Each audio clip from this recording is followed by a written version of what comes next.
নমস্কাৰ মৰমৰ ছাত্ৰ ছাত্ৰীসকল মই আজি তোমালোকৰ বাবে ষষ্ঠ শ্ৰেণীৰ সমাজ বিচিত্ৰা পাঠ্যপুথি পাঠ 2 সময়মণ্ডল আৰু মানচিত্ৰ এই পাঠটোৰ বিষয়ে আলোচনা কৰিবলৈ আগবাঢ়িছোঁ।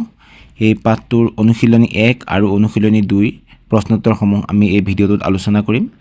আহাচোন আমি এতিয়া অনুশীলনীৰ ভিতৰলৈ সোমাই যাওঁ। অনুশীলনী 1ৰ প্ৰশ্ন 1 দুটা সময়মণ্ডলৰ মাজৰ সময়ৰ ব্যৱধান কিমান? উত্তৰ দুটা সময়মণ্ডলৰ মাজৰ সময়ৰ ব্যৱধান সাধাৰণতে 1 ঘণ্টা হয়। খ পৃথিৱীখনক কেইটা সময়মণ্ডলত ভাগ কৰা হৈছে? উত্তৰ পৃথিৱীখনক মুঠ 24টা সময়মণ্ডলত ভাগ কৰা হৈছে। প্ৰশ্ন গ ভাৰতৰ মাজেৰে যোৱা কোনডাল দ্ৰাঘিমা ৰেখাৰ সময়ক দেশখনৰ মান সময় হিচাপে গণ্য কৰা হয়? উত্তৰ ভাৰতৰ মাজেৰে যোৱা 82°30' পূব দ্ৰাঘিমা ৰেখাৰ সময়ক দেশখনৰ মান সময় হিচাপে গণ্য কৰা হৈছে। প্ৰশ্ন 2 সময়মণ্ডল কেনেকৈ গণনা কৰা হয়? উত্তৰ পৃথিৱীয়ে নিজ মেৰুদণ্ডৰ ওপৰত এপাক ঘূৰিবলৈ প্ৰায় 24 ঘণ্টা সময় লয়। সেই হিচাপত প্ৰতি 15° দ্ৰাঘিমাংশৰ অন্তৰে অন্তৰে একোটা সময়মণ্ডল ধৰা হয়। এইদৰেই দ্ৰাঘিমাংশৰ ওপৰত ভিত্তি কৰি সময়মণ্ডল গণনা কৰা হয়।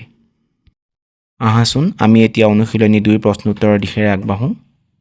অনুশীলনী 2 প্ৰশ্ন 1 ক মানচিত্ৰৰ উপাদান কেইবিধ আৰু কি কি? উত্তৰ মানচিত্ৰ এখন প্ৰস্তুত আৰু অধ্যয়ন কৰাৰ ক্ষেত্ৰত 4টা মূল উপাদান থাকে। সেইকেইটা হ'ল দিশ, দূৰত্ব, অৱস্থান আৰু সাংকেতিক চিহ্ন। প্ৰশ্ন খ প্ৰধান দিশ 4টা কি কি? উত্তৰ প্ৰধান দিশ 4টা হ'ল উত্তৰ, দক্ষিণ, পূব আৰু পশ্চিম। মনত ৰাখিবা উত্তৰক ইংৰাজীত নৰ্থ, দক্ষিণক সাউথ, পূবক ইষ্ট আৰু পশ্চিমক ৱেষ্ট বুলি কোৱা হয়। প্ৰশ্ন গ মানচিত্ৰৰ মাপনি বুলিলে কি বুজা? উত্তৰ ভূপৃষ্ঠৰ ওপৰৰ প্ৰকৃত দূৰত্বক মানচিত্ৰত যি অনুপাতত হ্ৰাস কৰি দেখুওৱা হয় তাকে স্কেল বা মাপনি বোলে। এই মাপনি ব্যৱহাৰ কৰিয়েই আমি প্ৰকৃতিৰে দেখা পোৱা এটা ডাঙৰ ভূখণ্ড আমি মানচিত্ৰত সৰুকৈ দেখাব পাৰোঁ।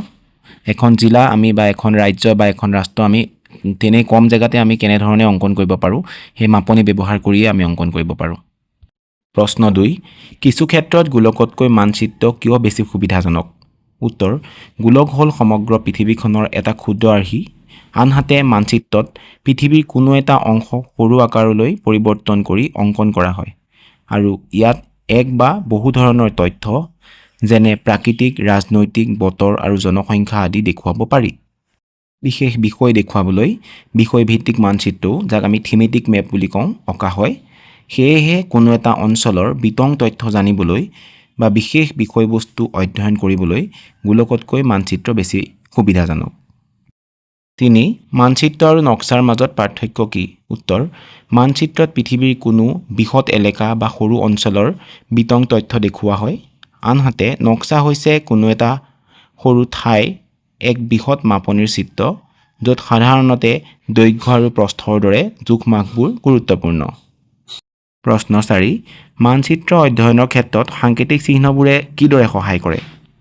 উত্তৰ মানচিত্ৰত কোনো এখন ঠাইৰ ঘৰ-দুৱাৰ, ৰাস্তা-ঘাট, দলং, গছ-গছনি, ৰেলপথ আদি উপাদানবোৰ প্ৰকৃত ৰূপত আঁকি দেখুৱাব নোৱাৰি।